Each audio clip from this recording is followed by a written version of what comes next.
রংপুরের গঙ্গাচড়ায় গোসল করতে গিয়ে পানিতে ডুবে অষ্টম শ্রেণীর এক শিক্ষার্থীর মর্মান্তিক মৃত্যু হয়েছে।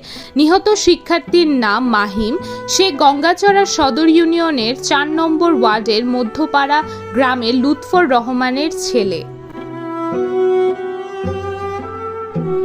ঘটনাটি ঘটেছে আজ সোমবার দুপুর আনুমানিক ৩টার দিকে মহিপুর ব্রিজে ৩ নম্বর গার্ডারের নিচে।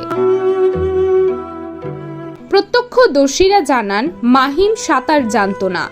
দুপুরে বন্ধুদের সঙ্গে গোসল করতে গিয়ে অসতর্ক মুহূর্তে সে পানির গভীরে তলিয়ে যায়। স্থানীয়রা বিষয়টি বুঝতে পেরে দ্রুত উদ্ধারে ঝাঁপিয়ে পড়লেও শেষ পর্যন্ত তাকে জীবিত উদ্ধার করা সম্ভব হয়নি।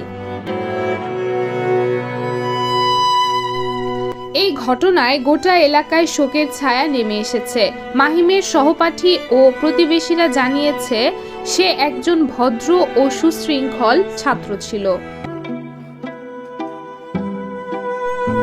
এই করুণ দুর্ঘটনা আবারও মনে করিয়ে দিল পানিতে নামার আগে শিশুদের সাঁতারের দক্ষতা থাকা কতটা জরুরি।